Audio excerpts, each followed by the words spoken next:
There's a terrifying beast prowling Kentucky's swamps and backwoods. There's something out here. The creature has an appetite for flesh, and it's seeking all kinds of prey. And then I felt something hit my van. Kind of looks like it would be a canine. And now evidence may finally reveal I've never caught an image like that on any of my other cameras. the existence of the hillbilly beast. Did you hear that? Something just threw a rock in the river in my direction. I can't believe it. Witnesses around the world report seeing monsters. Are they real or imaginary? Science searches for answers on Monster Quest.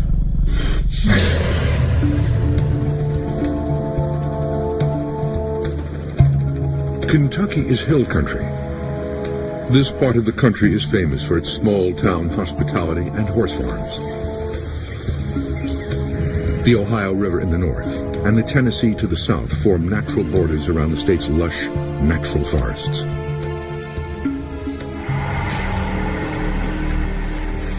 But something strange may also be lurking in these woods.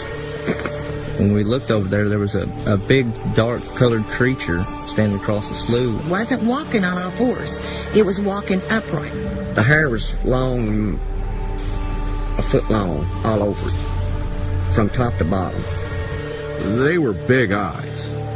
That the head had to been bigger.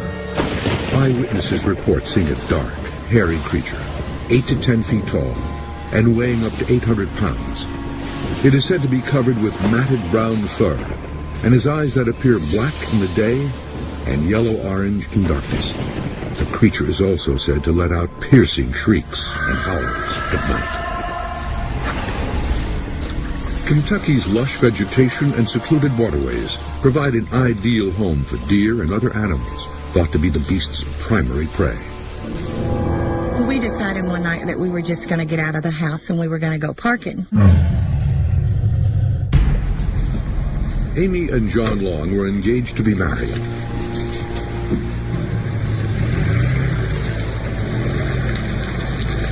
After pulling over on a secluded country road, they suddenly realized they were not alone. We was sitting there and it was real quiet and we had the windows down on the truck and you could hear something breathing. I leaned my head out the window and I heard a noise and it just started going. The couple had lived in the area all of their lives, but they had never heard an animal sound like this one. And I told my fiance at the time, I said, there's something out here. And it kept getting closer and closer. And he said, let's get out of here. John threw the truck into gear and began to drive away when he heard the sound again. He slowed and shined a flashlight in the direction of the noise. We went on around the road a little ways and seen some deer, and we was spotlighting the deer, and we spotted something off the edge of the woods. They'll never forget what they saw. It was huge. It had long, hair-like substance on it. That was pretty good size, walking on its back legs. Had a weird color eye. The eyes glowed in the dark, a real strange orangey color. And it appeared to be maybe 7 foot tall and real long, shaggy hair. It looked at us and would look away, and look at us again, and it would look away. And then it focused on the deer. John and Amy believe the creature was closing in on a kill. I think it caught one because as we pulled up to the other little creek that we were at, you could hear a deer just hollering, just, blah, like it had been caught.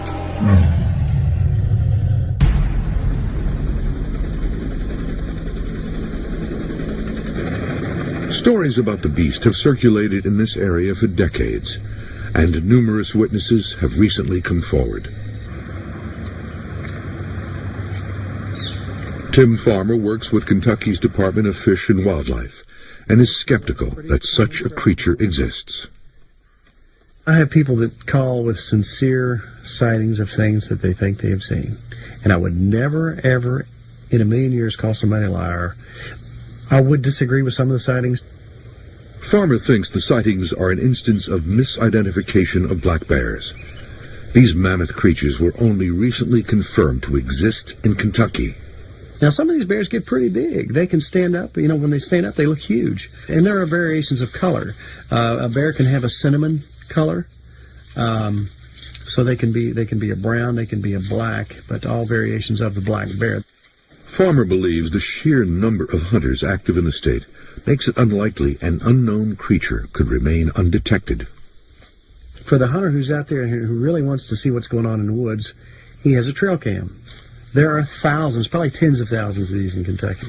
Now, this is a motion sensor camera, basically, and it's set to go off however many times and take as many pictures as you want. And my thinking is, if there's anything out there that we didn't know about, with these thousands and thousands of cameras out there, surely, you would think that something like that would set one of those trail cams up.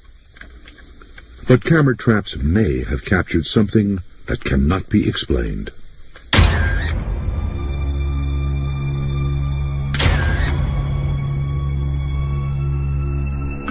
This image, taken in September 2009, shows a mystery creature lurking in a garden outside of Louisville, Kentucky, just miles from where recent witnesses have sighted the beast.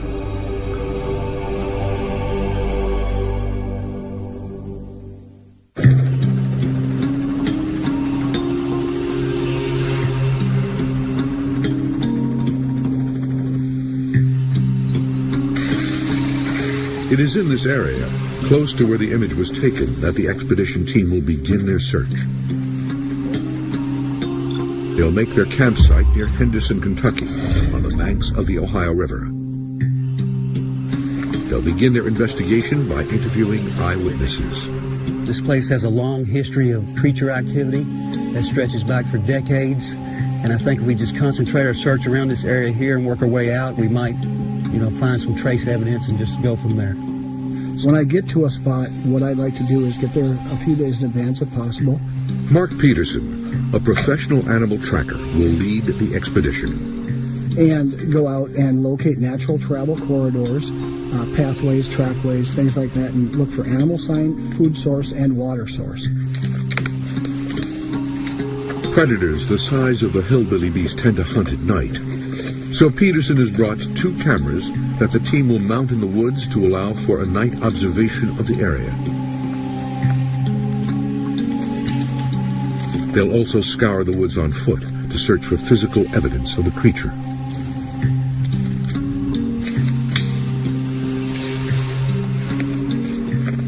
The presence of deer tracks indicates the team has found the possible hunting ground for the beast. The dew tracks on a buck are very low to the ground. They're right on top of the hoof. Whereas on a doe, if you look at any of these, here, you won't see the dew clot, even in the mud.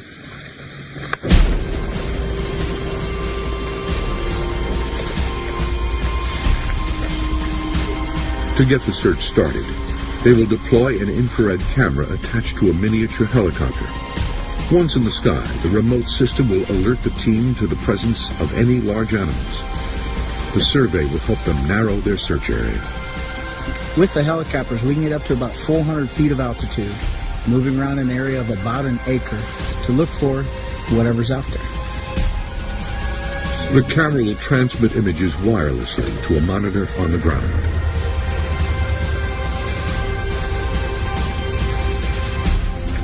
Control check. All looks good. Fire it up.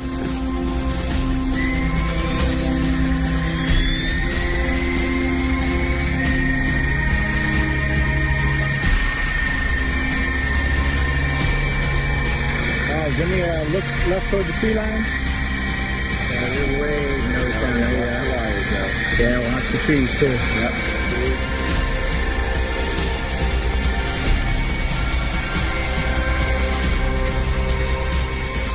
You can set it down anytime you want right now. The team believes the beast is nocturnal, so they'll wait for dark before searching. We're in an area that has a lot of creature activity, and it's been going on for a long time. And it's just a really creepy area, especially at night.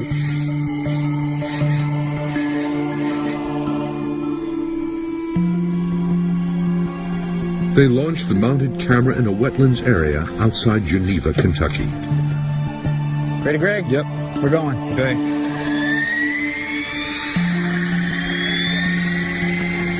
Cool. You're good both directions on the road. All right, we're going across. Okay, maintain that height going across. Okay? The red tones show heat and can indicate life forms on the ground. All right, I'm staying left.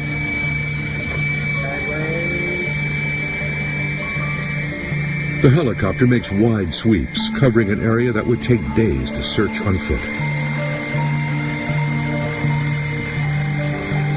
All right, I'm going to bring it back. Peterson is convinced they are in the right area.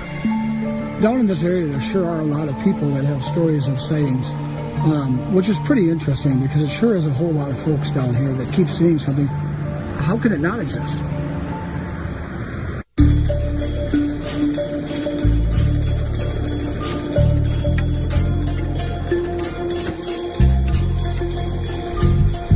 Monster Quest has traveled to Kentucky, searching for the hillbilly beast thought to be stalking the local woods. The legends about the creature's existence go back centuries. Many are linked to frontiersman Daniel Boone, who helped settle Kentucky. Boone told a biographer about killing a 10-foot hairy beast he referred to as a Yahoo. Boone took the reference from his favorite book, the 1726 novel Gulliver's Travels. He believed the creature resembled those in the book. We call them the old people of the forest. They were here long before we were. Michael Manfox Booley is Cherokee, one of the many tribes that lived near this area. Still in this field somewhere. The Cherokee legend about a frighteningly large creature has been passed down for generations. My grandfather told me a story about his father having 2 prize hogs, and I assumed they weighed 250 pounds each, probably. And this creature came in, grabbed both of the hogs, one under each arm. It had a wood fence, rail fence around the hogs, stepped over the fence with both hogs under each arm, and ran off into the woods. They're big, hairy, probably 8 feet tall.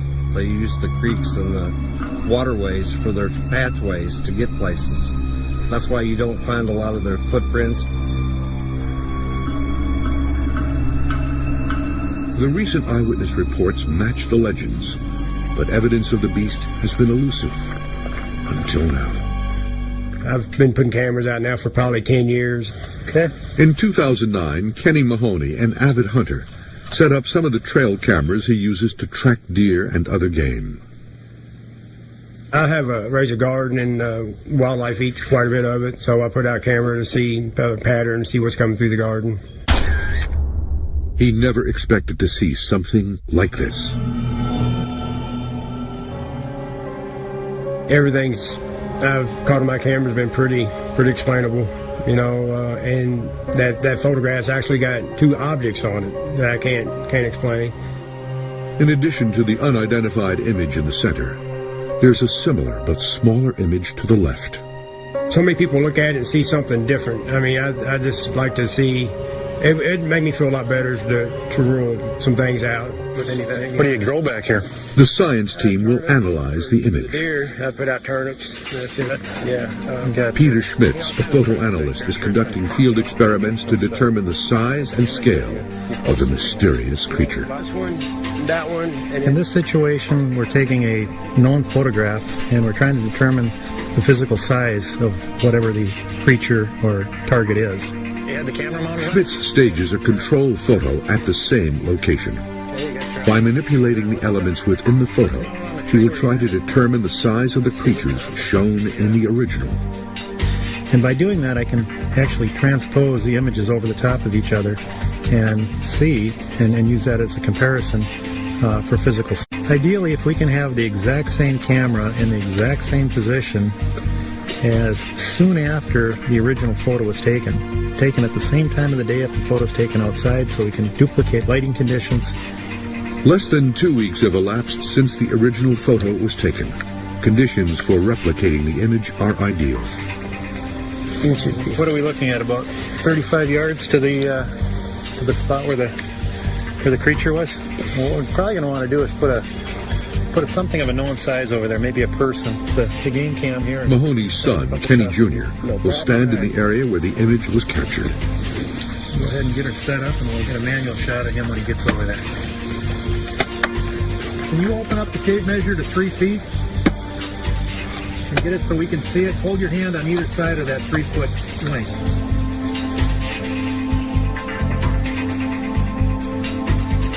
Schmitz will return to his lab to compare the original image with the control photo. The team will determine the size of what was captured in the field of view and whether it is too large to be any known animal.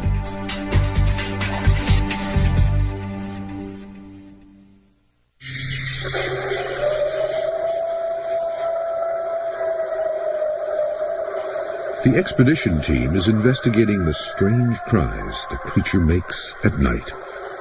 I've heard it kind of like make a howling noise. I've heard bobcats howling. It's nothing like a bobcat. Nothing comes close to what this was.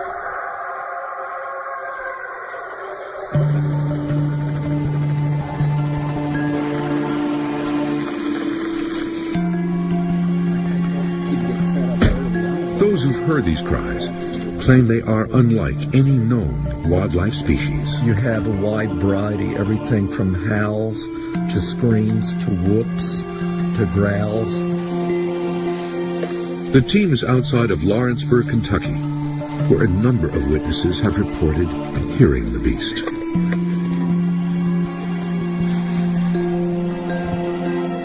They will use a geophone to amplify sounds and movements. Oh yeah, this is wonderful. This is the probe on it simply inserts into the ground, and it will pick up vibrations such as those produced by a large animal.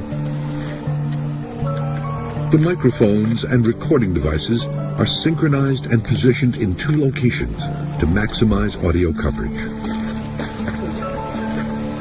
This looks like a good place, eh? Yeah. Yeah, it's pretty stable. It's above the ground. These devices can also detect infrasound. Well, infrasound is sound that is basically defined as something that is below the range of audio or auditory perception of humans. There is evidence that large predators like lions and tigers use infrasound to communicate with each other. While infrasound is not audible to humans, the sounds are known to distress and disorient prey. It can cause organs to move and vibrate, your eyeballs to move and vibrate, and it can actually be physically and health-wise diminishing and bad for humans. Fox believes the hillbilly beast could have the capability to produce infrasound and disorient potential prey.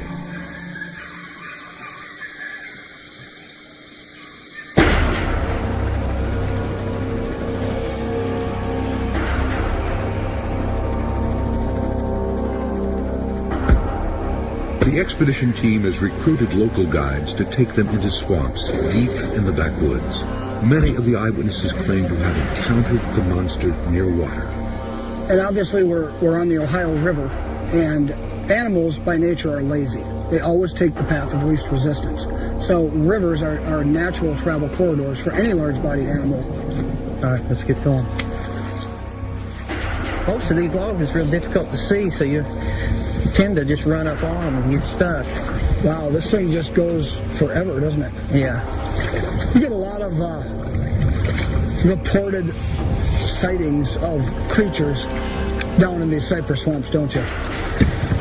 Yeah, and you know, it's certainly a great place, I think, for wildlife to hide out. Not a lot of people come out here. You know, these swamps aren't places that people typically long to be unless they grew up around them or something. It's very inaccessible back here, isn't it? It's extremely remote. Yeah. This is some spooky stuff, I'll tell you. Yeah, it is.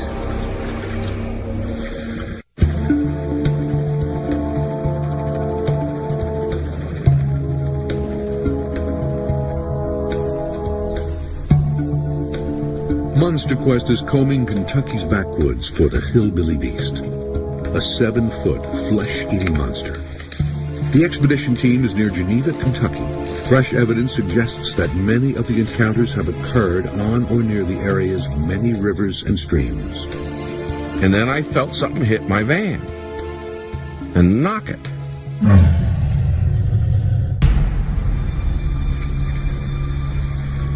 Bob Ganyard is an avid boater, and when a new boat ramp opened up along the Mississippi River, he and a buddy were eager to check it out. So we went down into the bottoms to go down and look at this boat ramp. And it was a big, concrete, huge slab, nice ramp, but out in the middle of nowhere. When Ganyard attempted to leave, his van ended up stuck in the mud. I backed out on the road the best I could see it and started to head away from the ramp, and I got off the tracks. I just happened to slide to the right, and it sucked me right in and left my van sitting at an angle. The van needed a tow, so his friend went to get help while Ganyard stayed with the vehicle. I've got the windows down, the back windows opened up, and had the dash lights on just in case anybody else in a 4x4 or something come flying down the trail. And then I felt something hit my van and knock it, and the van started rocking. And each time it went a little bit farther, and I got to the point where I had my feet on the passenger door, and I'm leaning straight up. Ganyard caught a glimpse of a powerful, beastly creature. I saw a reflection in the window, just for a second, but it looked like two big brown eyes. And this sucker was, whatever it was looking down at me. And I'm yelling, and I'm looking up at him, he's looking down at me, we're that far apart, and I'm cussing and swearing and yelling and screaming. And after I'm screaming and yelling and everything else, it dropped me. And I came, boom, I thought I was going over. The attack ended as quickly as it began. I didn't put the windows down, and I didn't get out. And I sat there about another 15, 20 minutes. The experience is one that still terrifies Ganyard. I was shaking. It scared the tar out of me.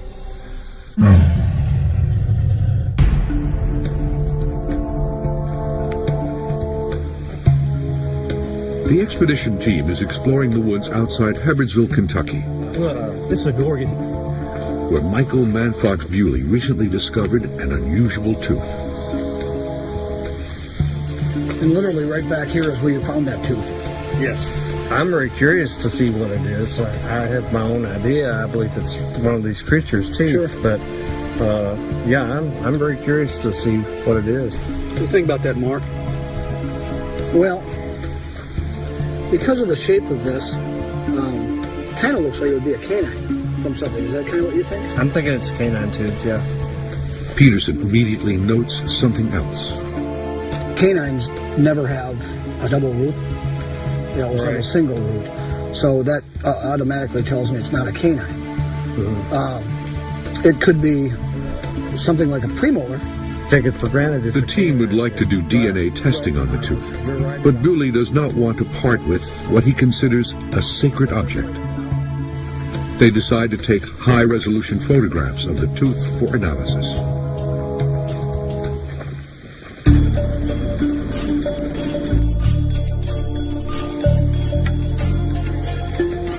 It will take solid proof to convince Tim Farmer that there are any unknown beasts in these woods. I'll probably Been in every county, been in the woods, in the deepest, darkest part of the woods, been in tree stands and sat for hours, sat for 12, 13 hours in a day, and been able to see, sometimes for a half a mile or better. And have never seen anything like that. Farmer believes even the many reports of unidentified howls and shrieks have a logical explanation. There are so many odd sounds that different creatures make. Foxes make a huge amount of noise. Bobcats make a horrific noise in the woods. Coyotes can make the hair stand up on your neck, and they do a range of vocalization for different times of year, whether they're breeding or moving around looking for food. There's only one time that I heard something I didn't know what it was. I was on top of a mountain and I heard the awfulest sound I've ever heard in my life. I ran off the top of that hill. I don't know how I didn't kill myself going down the mountain, but it was a fox. There are so many critters out there making so many noises. It's, some nights it really lights up out there.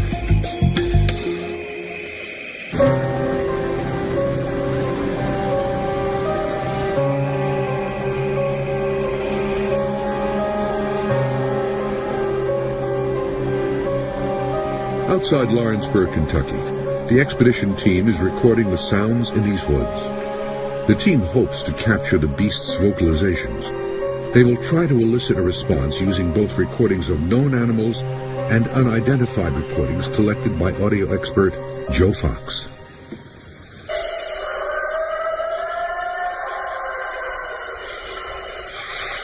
The team will run a nighttime experiment using a technique known as call blasting. Call blasting involves transmitting a sound into the wilderness in order to provoke responses from creatures nearby. It's now about 10 o'clock at night, and we're going to start with some call blasting. That's where we project pre-recorded sounds or vocalizations out at a higher than normal amplitude. Okay, we ready to go?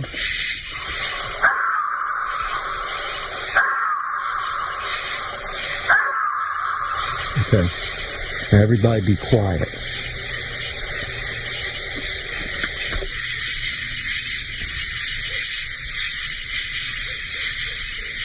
It's a dog. Yeah. The forest around them is active with animals. Has it been around? High-frequency responses the team can't hear will be picked up by the recording devices.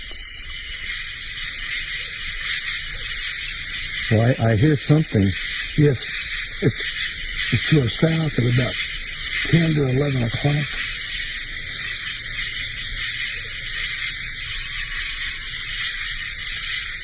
Did you hear that? Yeah. That high-pitched scream? Exactly.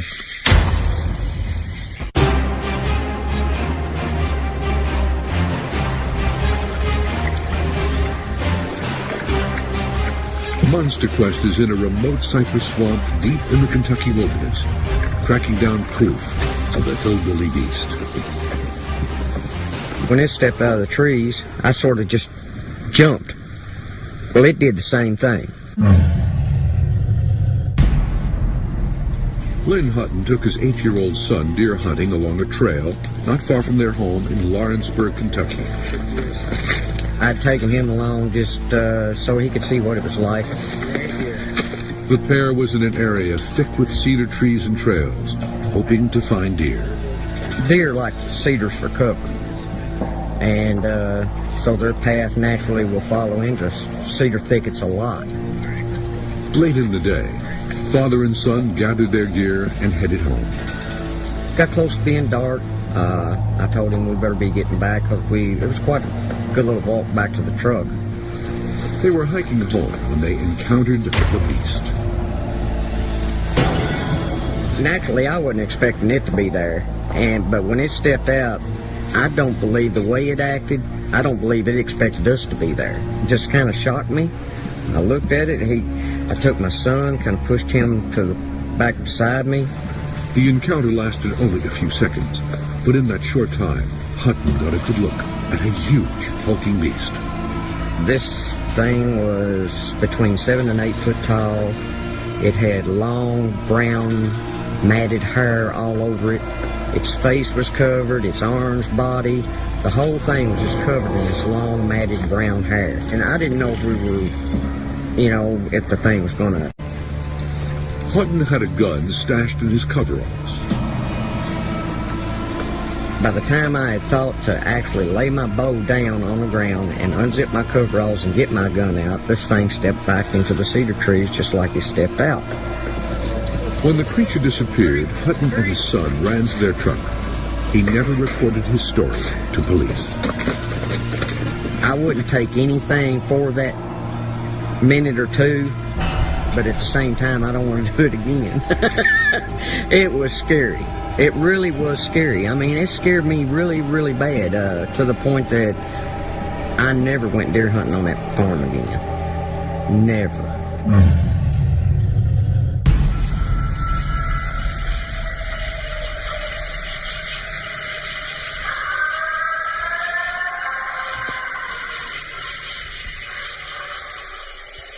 The expedition team is outside of Lawrenceburg, Kentucky, in an area where strange howls and calls have been reported. They have been call blasting unidentified sounds into the surrounding woods. These amplified calls, collected by the team's audio expert Joe Fox, are the purported vocalizations of the beast. The team is waiting to record whatever might respond to these eerie recordings. Did you hear that? Yes. That high-pitched scream? Exactly. They wait. The team has provoked a response from something very close.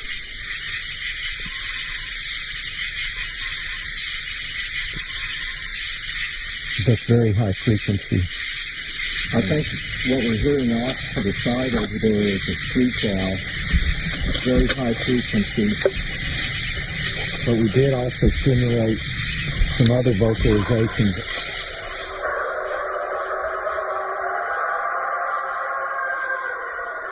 The team blasts the calls several more times. The recorders will capture sounds inaudible to human ears.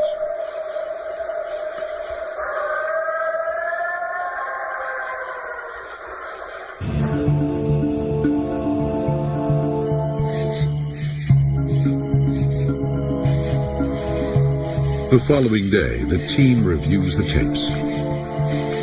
Last night we made a number of projections out towards the river away from our base camp. The most interesting aspect, I thought, last night was the responses we got from the call blasting.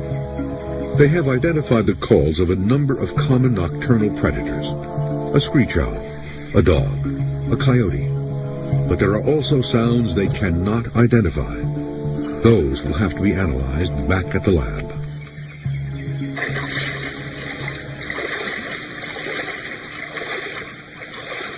Joe Fox scouts by the river. It is here where most of last night's unidentified responses seem to emanate. Did you hear that? Something seems to be moving towards Fox. Something just whacked a tree on the other side of the river from me and then threw a rock in the river in my direction. I can't believe it, but it just happened.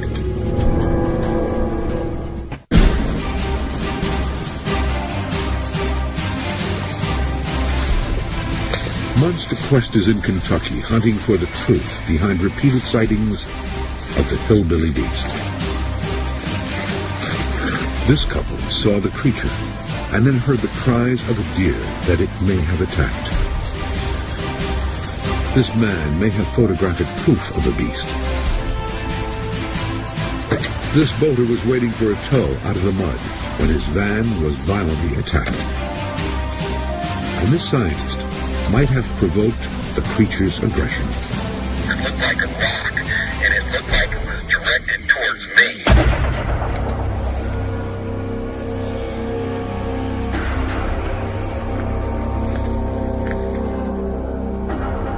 The expedition team has received a response they did not anticipate.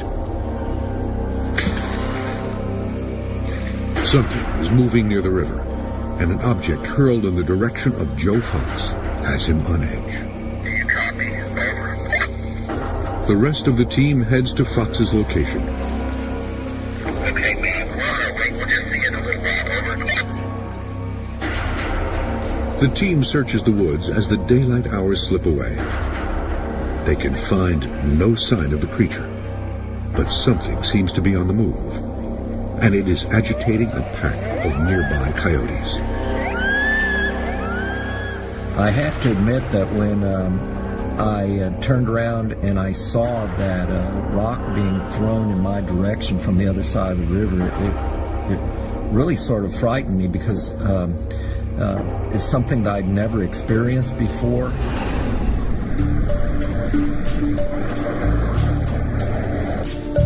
I would like to have at least a fragment of the jawbone so that you have some idea of where the tooth was positioned.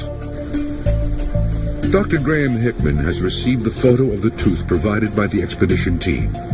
He has compared it to known mammals in the area and notes some unusual features. The thing that struck me was the fluting on the tooth. The upper part of the enamel has these striations, and I'm not particularly familiar with those. That doesn't mean that it's not a common feature, it's just that I haven't come across it in my travels. And I've worked with African mammals and North American mammals. Without the actual tooth, Hickman cannot identify the creature. Anything unknown is intriguing. I think we all like to have answers for things. But I think we have to remember also that sometimes it takes a little more time to get an answer, and it's better than rushing to judgment.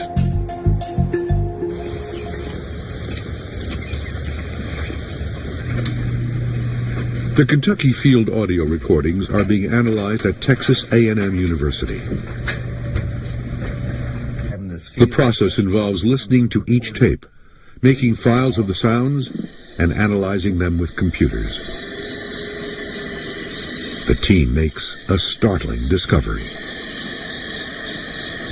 There were a number of vocalizations that we listened to and that we recorded at the site that didn't really fit into any categories. We identified probably 15, 16 known species in the vocalizations. But on top of that, we had another 20 or 30 that we had no idea what they were.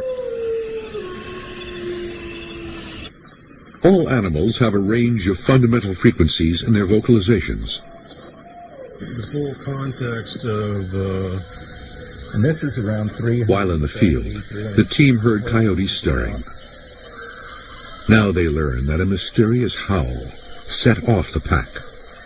The interesting thing about these coyote vocalizations is that some of them were preceded by some of these unknown vocalizations that we heard, which were unlike the coyote vocalizations themselves.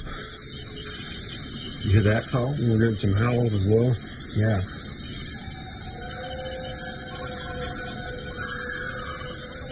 There's our ubiquitous coyote pack. Here's what we think is a pre-howl that sets off these subsequent vocalizations with the coyotes.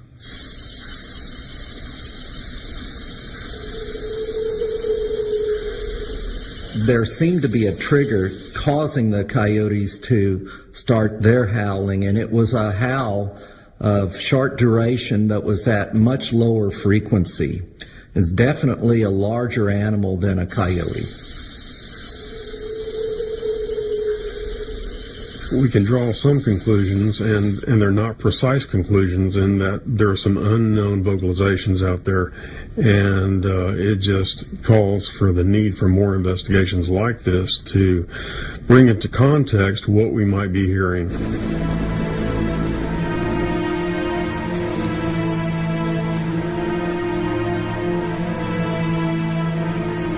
Wildlife expert Mark Peterson has retrieved trail cams.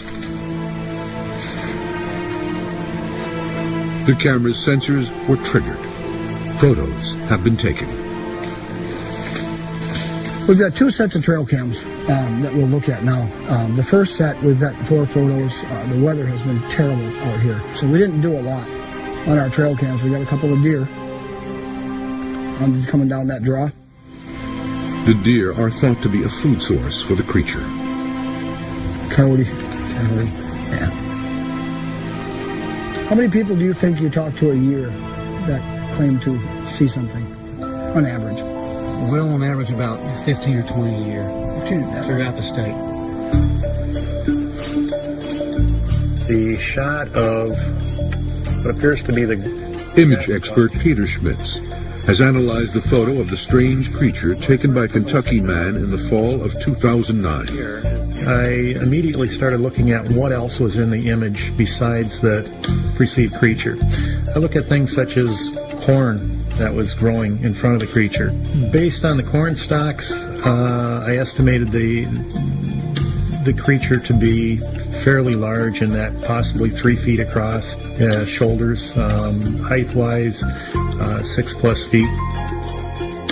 To compare, Schmitz took a control photo in the same location as the original. The calibration photo uses a tape measure to determine width and distance in the original.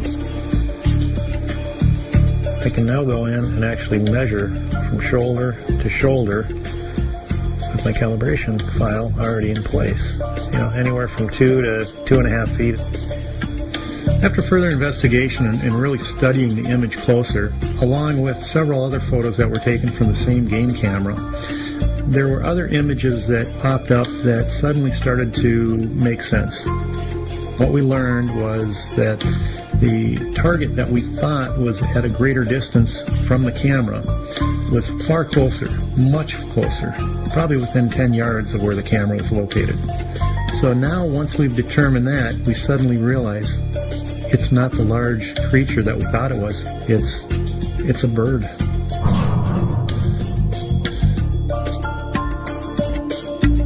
Here you've got the wings wrapped around the body as it's coming down in its downward stroke, if you will.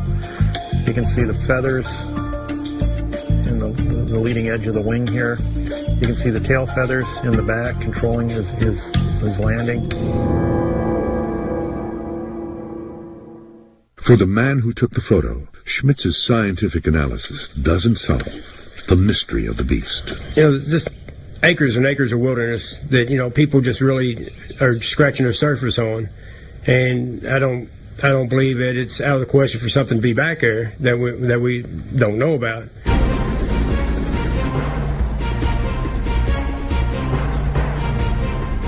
The expedition has turned up some interesting results. The unidentified tooth indicates that unknown creatures could be prowling Kentucky's woods and wetlands. The analysis of the trail cam photo is likely that of a bird landing, but the other shape remains unidentified. And the call blast recording suggests that there is an unknown beast lurking in these woods. What you hear with the human ear may not sound like much, but once you start recording it at the level we were, even if you think you're out in the wilderness, you're not living in a quiet world. If this creature does exist, it's not difficult for me to believe that it's been undiscovered. And they're discovering new creatures all the time. I think this creature, whatever it is, I think it's a little bit more intelligent than everybody puts off, because it watches you, and if it's gone this long without, being seen very much, just rare glimpses of it and sounds of it, then, it's got some kind of intelligence.